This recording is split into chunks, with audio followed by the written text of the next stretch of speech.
Welcome to the Vandy Sports Podcast. I'm your host, Chris Lee. Our guest today, Mitch Light of Athlon. This episode is sponsored by The Well Coffee House, which turns coffee into water. The Well is a coffee house with a mission to bring clean water to the world. To date, over 30 communities across the globe have access to safe water, health, and hope. You, too, can make an impact by visiting a Well Coffee House location today. There are 5 locations to serve you. Those are in Brentwood, Green Hills, downtown, Bellevue, and Cool Springs Lifeway. More information can be found at wellcoffeehouse.org. The Well Coffee House, where coffee changes lives. We also thank our co-sponsor, WellSpire, Nashville's Learning and Development Center, which is located in the Gulch. Our news today, presented by Sutherland & Belk, a local injury law firm committed to helping those who've been injured in accidents. If you or someone you know has been in a wreck or other accident, reach out to Sutherland & Belk, see what your rights are. You can find their contact info online at sbinjurylaw.com. Vanderbilt goes to 2-0 in the Southeastern Conference Tournament. It beats Mississippi State 1-0 on Thursday night, and Hoover, Alabama beats Ethan Small, the Southeastern Conference Pitcher of the Year. The Commodores off Friday and await the winner of LSU and Mississippi State in Saturday's semifinals. Our guest line today brought to you by Boll & Branch, started by Vanderbilt graduates Scott and Missy Tannen. I've slept on their sheets for years. They are phenomenal. I had no clue how comfortable these sheets were until I got them, and I've slept on nothing else since. They are fair trade certified, which means they're made under safe conditions by men and women who are paid and treated fairly. Try them for a month. You can return them for free. I might as well not even say it. You're not going to want to return those. And if you have the sheets, try the mattress, which was voted best mattress of 2018. Go to bollandbranch.com. That is BOLL and branch.com. Enter the promo code Vandy. Get $50 off your first set of sheets. Mitch Light joins us now. He's a longtime friend of the podcast. He is an editor at Athlon Magazine. He is the sideline reporter for Vanderbilt football. Mitch, how are you? I'm doing well, Chris. And just so you don't come harassing me, your magazine, your Athlon Sports College Football magazine is in the mail. I put it in the mail today after we got our office copies. Well, I was at the airport yesterday. We were leaving. We were in the gift shop, and my family was asking me if I wanted to buy a copy. They had the one with Keyshawn Vaughn on the cover. I said, nope, I've got one in the mail, so I'm good. So I appreciate that. Bought it and supported the cause, but instead waited for your freebie. I guess. That's the way I roll, Mitch. Okay. This profession, that's how it works, man. Yeah, exactly. None of us are made of money. Well, In all seriousness, I do look forward to getting that. Before we get into some football later, let's talk some baseball. I know you were at the SEC tournament in Hoover for the Auburn game. We're not there last night. I've been in Colorado. I got in yesterday.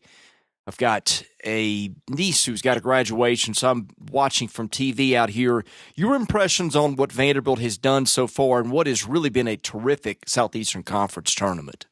Yeah, I mean, very impressive. 2 wins, 2 different fashions, going about it different ways, just pounded Auburn. Auburn had an interesting pitching strategy, and I don't pretend to know that they're pitching well enough, but it's clear that they were going to go with a staff day and started a lefty. And to get through the first part of the Vanderbilt order that's heavy with lefties, took him out, and then proceeded to kind of play matchups the rest of the way, but nothing worked. Their lefties did not do a good job getting Vanderbilt's lefties out. And I was thinking of you during the game, though, because the BABIP, Vanderbilt's BABIP in that game, when they weren't grounding into double plays for a while, was 1,000. Wow! But they were hitting the ball hard. I mean, it was like line drives left and right. But we've seen games where that happens. You hit them right to someone. So just really impressive. And Mason Hickman was great. And then, these are small things, but when you're playing in a tournament, it was nice to get that the mercy rule. You save Jake Eater, another inning, another 10 to 20 pitches there. And then, yesterday's game, I missed the first 3 or 4 innings. I was at my son's baseball game, came back and watched the rest. And, all you could want from Drake Fellows in a big spot. Pitched great. Then I think, I liked going to Ethan Smith in that. We've seen times where Tim Corbin would kind of let him work his way through that after hitting 2 batters, but I don't know if the moment was too big or he just had some pitches get away, but quick hook. And Zach King, for the second weekend in a row, came in a big spot and pitched very well. I don't think we can understate or overstate how important that could be down the road, because Zach King was the guy that you almost had given up on for the year because he hadn't pitched well. But they went to him last week in the Kentucky game with a 1-run lead, and then last night in Mississippi State got through an inning, a full inning, and then Tyler Brown came on with 1 out in the 8th and did his thing. So yeah, just through 2 games, this is sort of like old school Tim Corbin, Vanderbilt when they go down and play their best ball in Hoover and kind of roll into the semifinals, which they haven't done in recent years. It's easy to lump guys into categories of this or that, and this guy you can trust and this guy you can't trust. And sometimes I've done that just for the sake of content and podcasting. And in the real world, it doesn't work that way. Like you would have said in Game 3 against Arkansas, well, you can trust Tyler Brown no matter what. Well, he had one of his 2 bad outings for the year. So that's kind of how things go. But lately, it seems to me more encouraging signs than not. Brown has been a rock for them, with the exception of those 2 outings. It's been phenomenal. Eater has been really good lately. 3 straight 2-inning scoreless appearances. King has gotten things together. Gillis had a flash, I guess it was last week, where he pitched better. Fisher's been pretty good. It's been rocky at times. Ethan Smith has been really good, really except maybe the first couple of weeks of the year. I just think combined with the fact that they've got 4 starters who can all go deep into games and do more often than not, I think that they've got more than enough there. And in tournament baseball, you see a lot of mediocre pitching. Well, they pound mediocre pitching like nobody's business, which just tends to accentuate your positives on the other end and save your arms. I just think they're in a really good spot between the way they are hitting the ball. Now, we can dig in a little bit more on Ethan Smith because he's the type of pitcher that gives him trouble, and that's my concern. But I just think that the way that it's coming together has got to be very encouraging.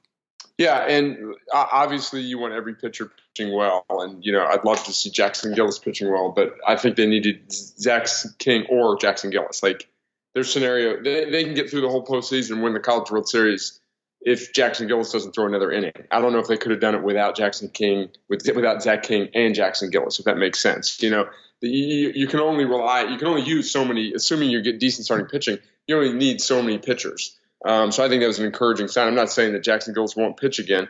But yeah, and kind of to your point about, I think that's why Vanderbilt's in a good spot. I assume Mississippi State's throwing JT Ginn today. I haven't seen anything unofficial. I know they've got more pitching depth than LSU. But if LSU somehow wins this game today, Vanderbilt's in a really good spot Saturday because LSU's thin on pitching to begin with. And we all know how many innings they've pitched this week so far. So yeah, I mean, anything can happen, obviously, in the next 2 games. And the fun thing about it is there's really not that much pressure.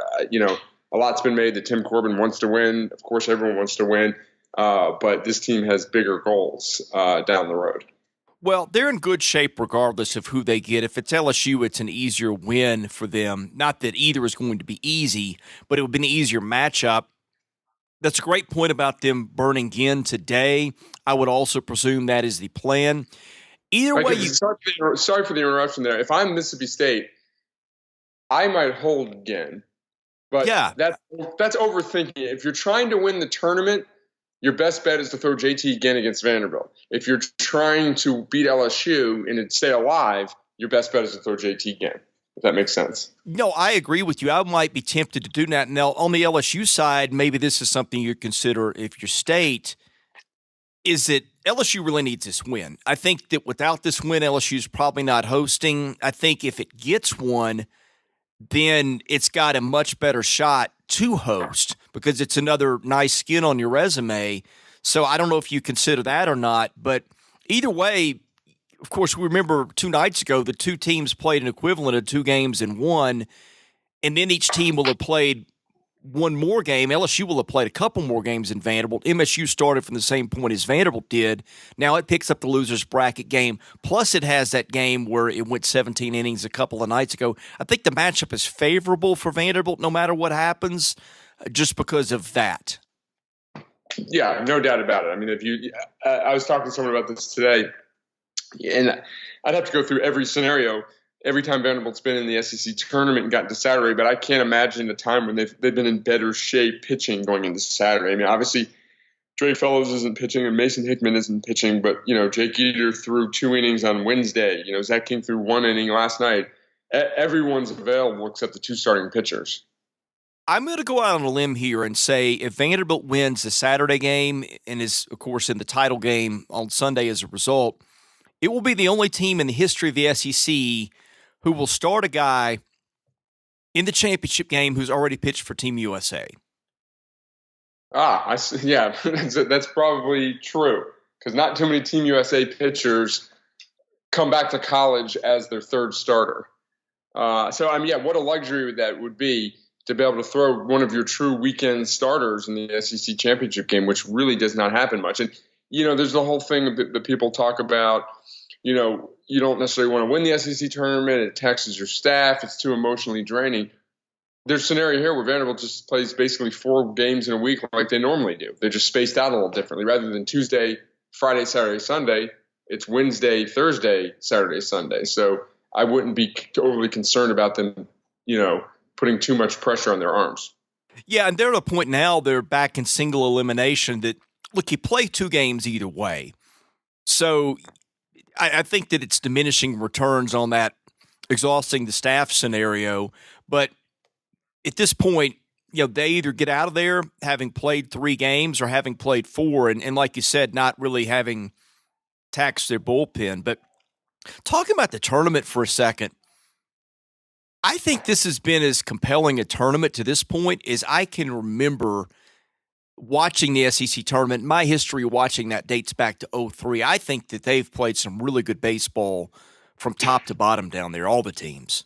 Yeah, I've watched a lot of it just because we finished all of our magazines, so I've been doing some busy work at work. We're just taking some notes and doing some other things. So I've had the games up starting at 9:30 in the morning, basically at work, and then at night I've watched a lot of the games too. So yeah, I agree. There's been some great pitching duel. There's been some walk-offs.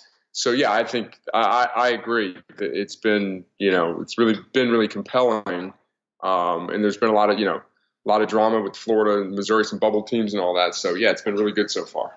Well, I think the benefit to Vanderbilt is 3 things. First of all, you never know what's around the corner, and you win a title, that's something you get to remember forever. So I'm not going to say that it's meaningless, but in terms of national seeding, I'll get to that in a minute. It might have some implication, but I think we have said all along, the thing that it does is it gives you a chance to test some arms in your bullpen. They've already had some success with that with Zach King, so I think that's already a success in that regard unless they go backwards from here. Number 2, I wanted to see if they could win the types of games that we don't know if they can win. I mean, we know that they bludgeon mediocre pitching. We know that their pitching is good. It may not be outstanding, but it's really good and getting better. But there are teams they didn't play LSU. They didn't play Ole Miss. They didn't play Mississippi State. State was the one in particular that I wanted to see how they could match up with, because I think they're right there with Vanderbilt, in my mind, is one of the best 2 teams in the league. I think I might take Vandy by a hair, but it's close. I think that their starting pitching is a little deeper at the top end. I think Mississippi State, I would take Vanderbilt in Omaha if I was betting. I might take Mississippi State over anybody in a super regional because of their starting pitching. Yeah, I think that makes sense. And I think that Vanderbilt's built for Omaha, too, in the way that it plays. But you wanted to see, could they beat State? Could they beat Ethan Small? And, of course, they didn't. Ethan Small was not the reason State lost, and it's a 1-0 game, so they didn't exactly answer in a resounding way with the bats. They had 3 hits, but they did enough, and that's a positive step. Yeah, no doubt about it. I mean, it's not their fault. They haven't played a ton of close games, and a couple, they blew the two losses that stick out are the 2 they talked about the game last night, the 8th inning blown leads against A&M in the first week, and then Arkansas. Yeah, I mean, just it was a high pressure game. Had a great great feel to the game. You knew, and Vanderbilt got into some problems. Fellows did in the 5th and the 6th inning, got big outs there. They overcame some defensive miscues. So yeah, everything about it was, and I don't think there was any baggage from the Mississippi State series last year, but I'm sure the stakes weren't as high, but I'm sure those guys didn't like seeing Mississippi State celebrate on their field last year, and so I'm sure that was a nice little bit, nice win for the core of that team that's back.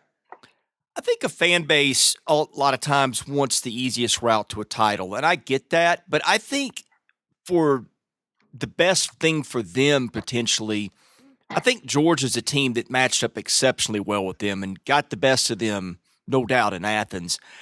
In my mind, I would like another shot at Georgia if I'm Vanderbilt, just to see how you can handle it second time around, because I think if you can handle an elite pitching staff and you can win the conference tournament by beating the pitcher of the year and beating a Georgia team, which top to bottom, that staff may be the best and deepest in the league, I think that answers the only real questions about your team is, can it win that kind of game against staffs that mow teams down? Yeah, I think Georgia is the only team this year that, frankly, Georgia was the better team all series and all but about 2 or 3 innings. Vanderbilt rallied late after Emerson, drawing a blank on his Hancock. After Emerson Hancock. Maybe they hit one off of him and then one off a reliever. No, I don't think they did. I think they hit off the Shrunk or whatever, the third baseman's closer. Aaron Shunk, yeah. Yeah, and then won that game. And then, I guess they was the Saturday game that was 7-0 or something like that. And then the Sunday game was closer. I forgot the details. But yeah, to your point, Georgia's the one team that got the better than, even the Texas A&M series. Vanderbilt lost the series, but was sort of, one Friday night, was in control Saturday, then lost the lead. So, yeah, and I just think, one thing about playing Georgia in the SEC championship would be different is because it's different. For, the last decade, Georgia just has not been a relevant team, especially in the SEC tournament. I mean, how many times have we seen Mississippi State, LSU, Ole Miss in finals or, go deep? It would just be a different team to play if Vanderbilt played them in the championship game. I was doing some team stats before the SEC tournament, and I don't think things would have changed much given the outcomes down there. But Georgia had a 253 batting average on balls against as a team. That is hands down the best I've ever seen. We knew that they had a great pitching staff and an elite defense, but that just proves it. Yeah, I mean, and Hancock missed 3 starts. Was it 3 starts? But now seems to be back. I didn't know. That's one game that was kind of off my radar. I assume he pitched well when he pitched this week. Again, probably would have been news if he didn't pitch well. But yeah, I mean, like you said, probably the best staff in the league, and we'll see what happens because they lost. Last year. We're in great position. Lost 2 games the same day to Duke and didn't even get to a super regional. So they'll be a host national seed for the second straight year. So there'll be a little bit of pressure on them. No doubt. Let's talk, before we get into the national seeding and stuff like that, what's kind of on your list of things you'd like to see between now and the end of the tournament for Vanderbilt? Not too much. There's not really any, if someone was slumping, I would say, get them going. I can't think, Austin Martin, what should we do? Should we, panic because he's 1 for 7 or 1 for 6 in the SEC tournament? I'm kidding there. I thought JJ Bleday's performance how about the mental toughness of that kid, knowing that Derek Jeter is in attendance watching you play to potentially draft you, and then you go 5 for 5 with 5 line drives. I mean, that was very impressive. Everyone seems to be hitting for the most part. I thought it was interesting last night. I know Vanderbilt hasn't faced a lot of lefties, but Tim Corbin is stuck with Ty Duvall as his DH or catcher against lefties in the last month or so. Isaiah Thomas has played well when he's been, called upon. Went with him against one of the best pitchers in the country. Clearly did not, was kind of overmatched. Then went back to Ty Duvall.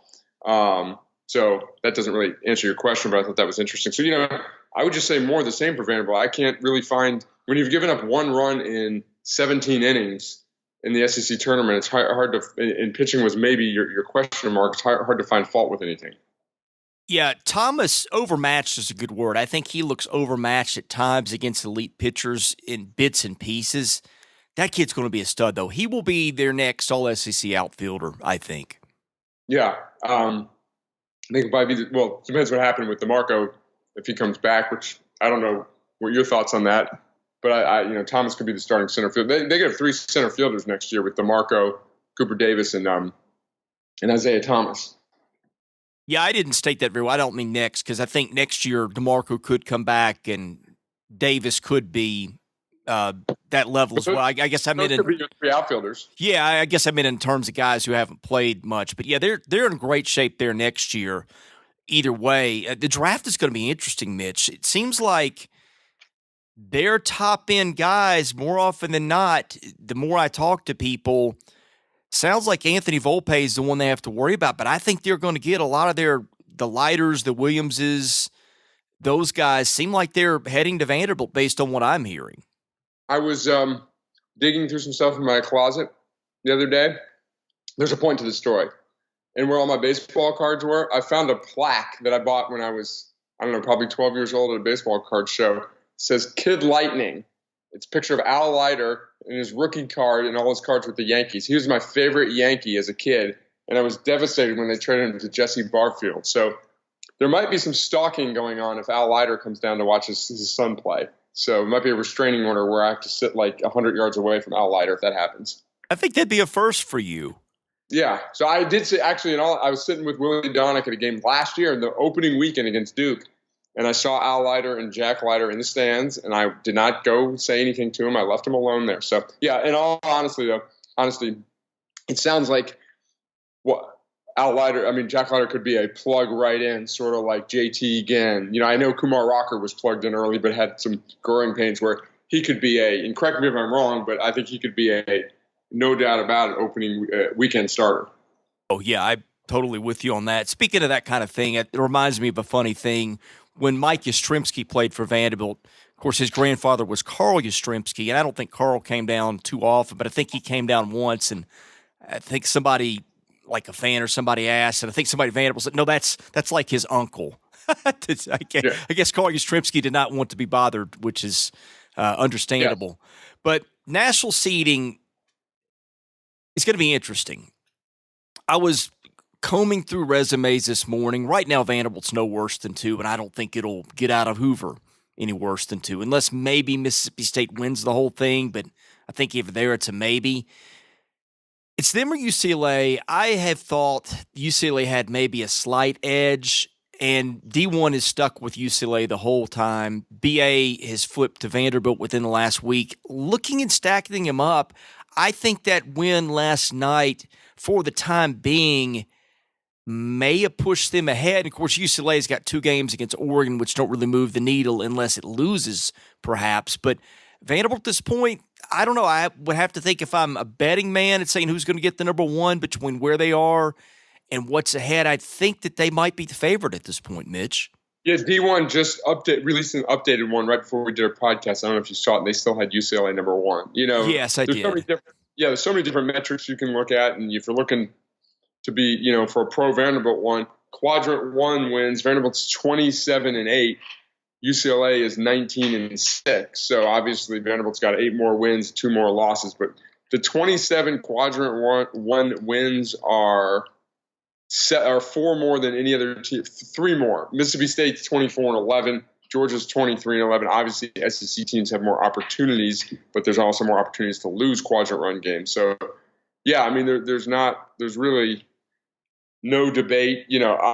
Baseball, when you play 57 games, it's probably not fair to do stuff like this, but you just look back, and the 2 games that Vanderbilt blew were against, Arkansas, who's number 6, and Texas A&M, who's number 17. You win one of those games, it improves your resume that much more. Yeah, the top 50 wins gets a little misleading at times. Like now, Vanderbilt's got 3 against Kentucky, 1 is against Virginia. Could lose those pretty easily. Also 3 against Alabama, which is not going to drop out of the top 50. But same thing with UCLA. UCLA's got, 2 against UC Irvine, 3 against Arizona.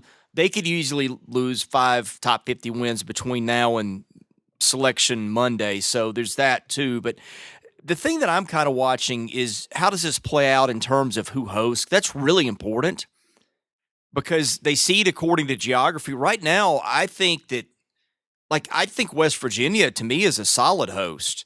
Right now, neither BA or D1 agrees with me. Now, I don't know how much these guys are doing their homework because they got a lot to do. But D1 has West Virginia in the one as the 15 overall seed hosting. Oh, okay. I did not see that. Opposite Vanderbilt. So it would be Vanderbilt's a 2 seed with Connecticut, Samford, and Southern as the 4 seed. Opposite, West Virginia 1, North Carolina 2, Michigan 3, Bryant 4. I've got A&M hosting. I think once you dig into their resume, it's better, I think, than people realize when they just look at top 25 and stuff. They've got 2 wins over Vandy, a win over Mississippi State, 2 over Arkansas. That's pretty strong. A sweep of Auburn, 2 or 3 against Auburn, won 1 of 3 against LSU, took 1 against Florida in the SEC tournament, wins over Baylor, win over Houston. I think that A&M is deserving. Now, whether it gets it or not, I don't know. NC State is one to watch. I think that game with Miami today could make or break State. Santa Barbara's another one. Who knows, man? I keep waiting for them to drop out of the top 16. Their resume in terms of teams they've beaten is garbage, but the NCAA likes that RPI, and I guess you can only do what you can do. They did lose one last night to Cal Poly. I think they lose another one. That's got to open up a hosting spot. LSU, if it beats State, I think has got a shot. UNC, Dallas Baptist sitting out there. But anyway, that really is going to dictate. You try to make your bracket and say, well, you put this team and this team here. But like if LSU jumps up and gets a host, it kind of undoes work because you start sending teams that are closer there to there, and it really screws everything up. So it's just hard to know where things are headed till they get there with their 16. Yeah, I'll defer to you on all that. I haven't crunched the numbers. But one thing of interest in D1's most recent one, they have Florida in among the final 5 in, and Missouri, the first team out. So, Missouri just crushing series sweep at home to Florida. Reminds me of the 2005 season, I believe, where Vanderbilt probably just needed 1 win in the final 3 games at home against Florida, and Florida came to Nashville and swept Vanderbilt. That knocked Vanderbilt out of the SEC tournament, and it's the second year that under Tim Corbin that Vanderbilt did not make a regional. My 16 hosts right now, here's the order that I have them, and I spent a few hours this morning combing this over and comparing resumes. I go Vanderbilt, UCLA, Mississippi State, Georgia, Arkansas. I've got Georgia Tech ahead of Louisville. I think I may be the only guy that does it, but I think their body of work is better. Then I go Louisville 7, Texas Tech 8, Oklahoma State 9, then East Carolina, Stanford, Oregon State, West Virginia, Texas A&M, Miami at 15, and NC State at 16. So, I don't know how good that is right now because there's more games to be played and everything could change. But right now I would have Vanderbilt getting the winner of NC State's regional. I think if State gets Miami today, then it's going to be hard to keep them out. And I've got the next 3. I've got UC Santa Barbara, LSU, North Carolina, and Dallas Baptist the next 4 out as hosts. So for whatever that's worth, that's what I've got. Yeah, it'd be interesting what happens to LSU. They've been talking a lot about that on the broadcast, that what they've hosted like 25 times and they've advanced 21 times. So obviously a big advantage. Yeah, and the thing with LSU that nobody's talking about enough is LSU had some injuries. Cole Henry was out for a while, and I would have to think if they're close, the committee supposedly gives you some benefit of doubt if there are players that have been missing, they're going to be available in postseason. That's one thing that I don't hear discussed enough with LSU. I get that the RPI is 21. That might be a little much to bite off right now, but you get a win over Mississippi State, which is, 4 right now. That bumps you up a few more spots than throwing Cole Henry. I think it's pretty arguable at that point. Yeah, and if they get to the championship game, I think that would probably, that'd be 2 wins over Mississippi State, 1 win over Vanderbilt. I think that would certainly do it. Let's go to the mailbag, which is sponsored by Vanderbilt fan and independent insurance agent Josh Minton of Brentwood. Do you need an insurance agent who wants to know your unique needs and circumstances and will tailor an insurance plan to fit them? Josh is your guy. Call him 615-933-1979. Email him at joshhqinsurance.com. Follow him on Facebook at facebook.com/JD Minton HQ. He's my insurance agent. Give him a shot. I think you'll be very pleased. He helped me get a better rate, help those who help our podcast. Ann Arbor, this is a great question. He asks, what have you both noticed since athletic director Malcolm Turner has been on the job that suggests a new approach in the athletics department? I interviewed Malcolm Turner and Jerry Stackhouse for a story in Vanderbilt Magazine that will be coming out in the summer. Didn't spend a lot of time with Malcolm Turner. It was, I had a 20-minute interview. Don't claim to, know him very well yet. Just talking to people over there, I think I mean, you know more about this than I do, but I just think some more financial flexibility, if that's the best way to say it, some more money available to do things within the department for projects in the department, both big and small. I mean, you've been hinting about that for months about, more money being spent for everything, but I think we're seeing it right now in some small things, but I think we'll continue to see it, and I've heard nothing but positive things so far. I have noticed four things in general. Starting on the media side, their media relations efforts gotten a lot better. I think not just in terms of dealing with us, that's always been fairly good, but just in terms of getting publicity for their programs, period. Here's one thing I've noticed. Like when they went to Omaha a few years back, Vanderbilt, I don't think even sent its own photographer. You go to baseball games, even midweek games now, they get a gallery up after games. They've got a couple photographers out there. The editing is phenomenal. They do more internal stuff in terms of writing stories on their kids. I've seen increased effort to promote the tie with Nashville. I was at the airport yesterday, and I'm walking through the concourse, and they've got one of these laser lights coming down from the ceiling, rotating and shining on the floor, and it says something like Vanderbilt University, welcome to Nashville. So there's more of that. I've seen and heard better stories about ticketing. And then you look at the hoop staff right now, what's going on. I mean, Bryce Drew couldn't get money for anything. Well, they've hired several support staff people. They just hired an ex-NCAA head coach as an advisor. I mean, right there alone, just in what they're doing with hoops, they're spending a lot more money. Yeah, Jerry Stackhouse specifically, when I asked him about that, he said that was a big thing for him, being able to go do things that they wanted to do with the staff, increase the staff and get all the people he felt he needed, as he called it, support system for the players. And he said, basically his point was you see a lot of head coaches that want to do everything. He said, I don't want to do everything. I want a support staff to help me out. And he's getting that help. And he was talking about certain things with the locker room, the coaches' offices, and all that stuff. So yeah, totally agree there. I'll agree with what you're saying about media relations. Alan George, they hired away from Stanford, has done a great job in his short time at Vanderbilt, and they are making a concerted effort to do all the things you've talked about, to have more media presence ever, to get their message out. And there's going to be more writing than ever. Zach Ellis does a really good job on the website writing. In fact, I'm going to be doing some contributing to the website more, sort of as a freelance writer when I've got time, when we're not in magazine production, Athlon Sports. So they really are. There's a concerted effort, and all that stuff takes money, and they're spending the money right now. Indeed, they are. Well, this jumps to the next talking point. Mr. Vandy wants to know, what's your opinion of Jerry Stackhouse's staff, and especially Ricardo Patton? I think Patton's fine. It's a new position. He's got a senior advisor. I don't have the positions in front of me. A lot of advisors to the head coach. I think it was important for him to get a former head coach, an older coach who's kind of been in the college game. Ricardo Patton didn't necessarily have the most successful career as a head coach at Colorado in Northern Illinois, but he has been a head coach and been around. He's a Nashville native, so I think it was a good hire. And all his other assistants seem to be good hires, good fits. So we'll find out. Different types. Recruiter from the West Coast, a high school coach from Tennessee, a development guy from the NBA. So we'll see. But one thing is clear: Jerry Stackhouse seems to be very confident in his own abilities to handle the X's and O's. He's just trying to fill in the gaps elsewhere with different skill sets.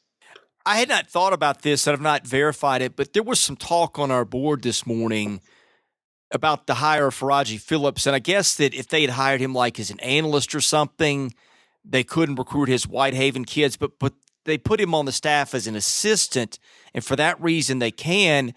Because you would sit there and think, well, okay, you would probably want to flip and put Patton on the bench and put Faraji Phillips in sort of an analyst role. But the way they did it, I would have to presume they're targeting those two Whitehaven kids who are both pretty good ball players, especially the wing, Morrell. But that was an interesting point. I hadn't thought of it that way. And, if you've got a bunch of analysts like they're going to have, Becky Gross is on there too, and there's another one that the name escapes me at the moment, then, okay, you've got two guys with pretty deep ties to recruiting with he and Grace.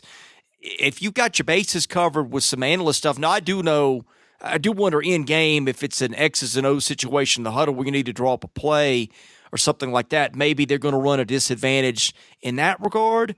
But I think the way they're structuring it for the most part, I think is smart. Well, yeah, I think if you're going to have Ricardo Patton and Phillips on your staff, you want Phillips as the recruiter on the road. You don't want Patton as one of the coaches.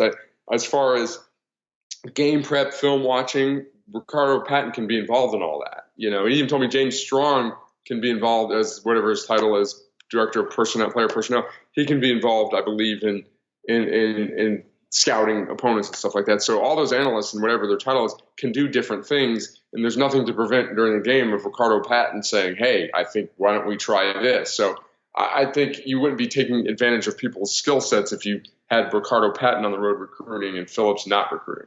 Yeah, I think it's smart the way they've done it. Like I said, I just think that on-the-fly stuff in games may be the only place that it might hurt them. I know you can make suggestions and stuff out of games and stuff, but I don't think Ricardo Patton can actually go to the bench and say, hey, Jerry, let's run this play. And won't he be on the bench?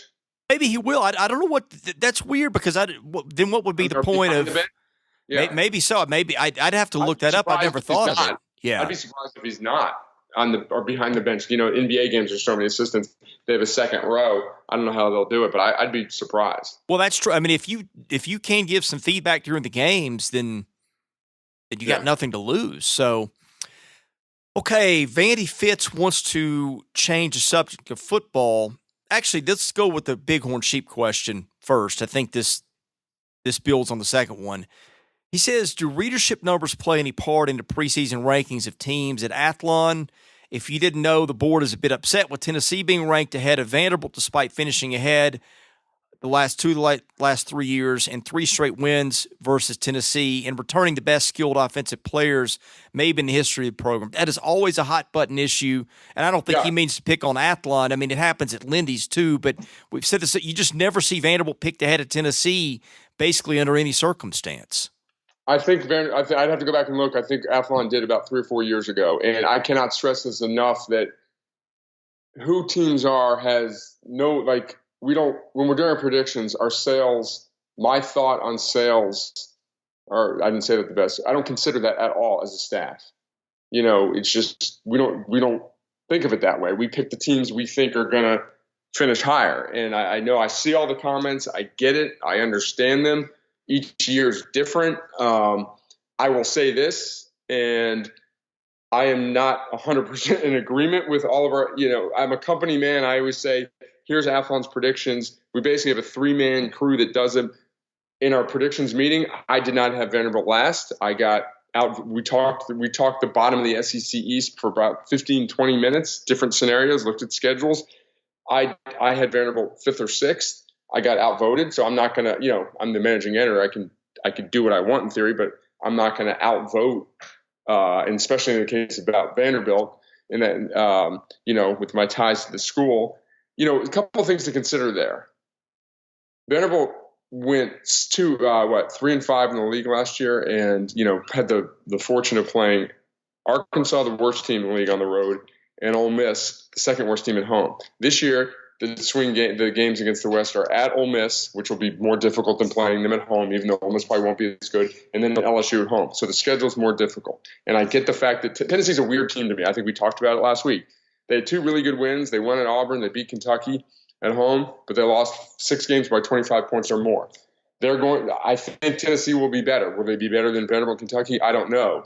But I saw someone say, oh, these magazines don't do their research. I can tell you, no one's done more research than the staff at Athlon Sports. You could disagree with us, but if you think we picked Tennessee ahead of Vanderbilt because we don't do our research, that's what I have issue with. So obviously, I just told you I don't think Vanderbilt's going to come in last. I hope Vanderbilt doesn't come in last, but to think that we did it because Tennessee's a bigger fan base, that's not it at all. Well, I've got to hand it to you guys. I think you do more research and more thoughtful research than probably anybody out there. We do. I mean, Stephen Lasson spearheads all of our research, and I say this as kind of affectionately towards Stephen. He's like Rain Man of college football. He knows more about college football personnel than anyone I've ever met, and we do a lot of we spend a ton of time on the Sun Belt and the Conference USA East and West. And I know a lot of this is just sort of, guesswork. I mean, it's not that easy, because if it was easy, then everyone would win money in Vegas. But we take pride in what we do, and we've been I think 3 years in a row, been the most accurate preseason, magazine out there. And we hopefully we can make it four in a row, because we try. We don't take ourselves too seriously, but we take the work we do seriously.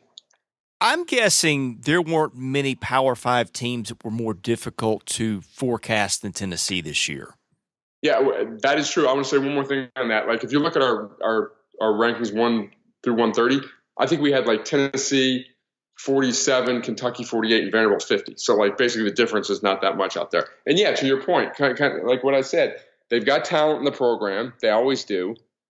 They underachieved last year I know they won 2 games, but you can't lose 6 games by 25 points or more.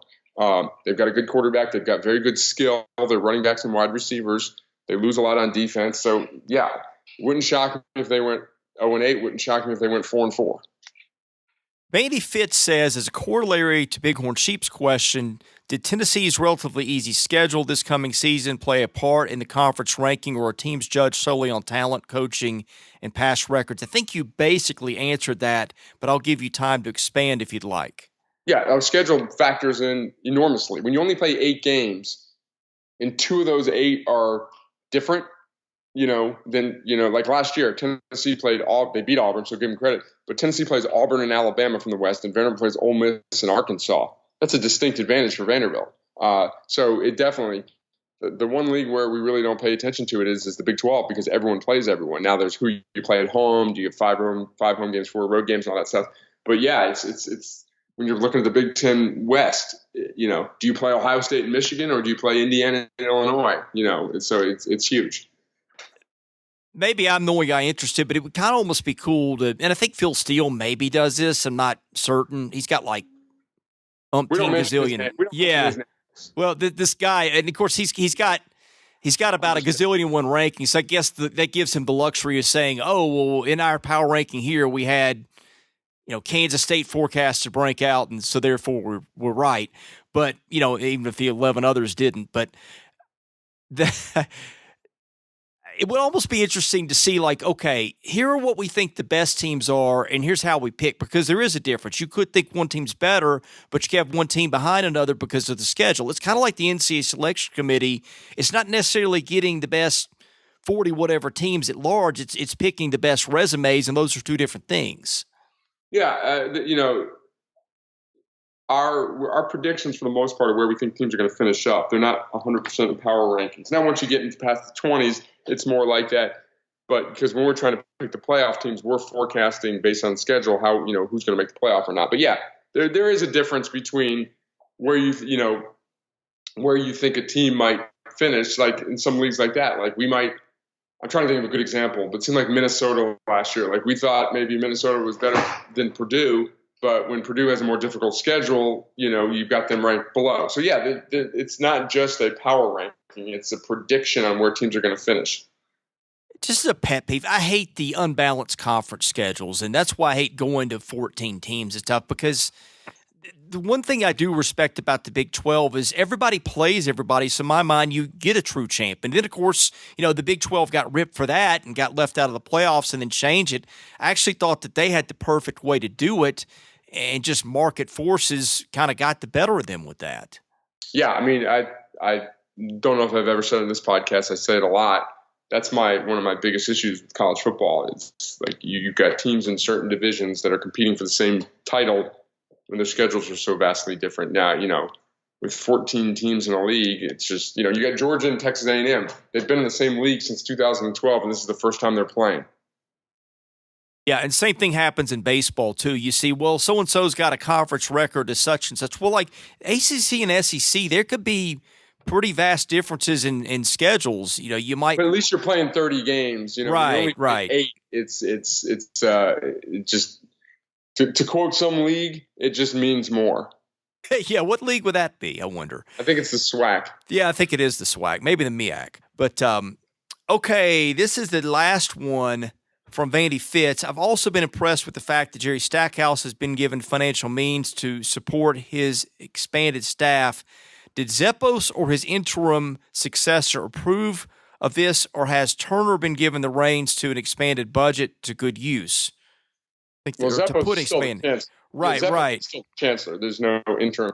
I mean, I think it's clear that Malcolm Turner would not have accepted the job if there were certain restrictions on him. I think that's fair to say. And Malcolm Turner hired Jerry Stackhouse, giving him the ability to do things he thought he needed to do. We see it in all across college athletics. The new athletic director that makes the new hire needs to be sure that hire works out, so he lets him he lets him do more things. It's good business practices for Malcolm Turner. So I think going in, that's kind of what Malcolm Turner knew he had the ability to do. Well, I think Malcolm was smart. I think he knew that he was the guy that Zeppos wanted, and from what I've heard, I think he really very much negotiated his position from there. Yep, I agree with that. Okay, last question as part of that. Will Derek Mason and Tim Corbin add any off-field analysts or quality control guys? Both of them have pretty big staffs. I mean, Tim Corbin, a lot was made of the 2 full-time assistants, but they've got 3 or 4 or 5 support staff there. I don't know how many more they would need. Derek Mason, Florida. It's not Alabama. I mean, Derek Mason staff. I don't know why I said Florida. It's not Alabama-sized staff, but they have a lot of analysts as well. So I don't know if they will add any more, but it's not like they're really short-staffed, in my opinion. Yeah, Tim's got a whole army of people feeding him data, some of whom are in the media guide with pictures and such, and some of whom are not. Correct.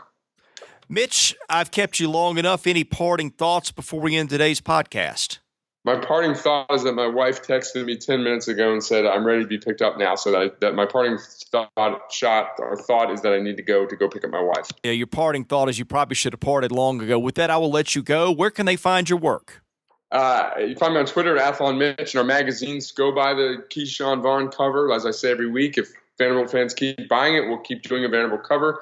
Newsstands, not necessarily everywhere, but newsstands in Middle Tennessee. I know the Vanderbilt bookstore has them. Most grocery stores should have them, or athlonsports.com/store. He's Mitch Light. I'm Chris Lee, the host of the Vandy Sports Podcast. Thank you for listening. We'll be back with more episodes next week.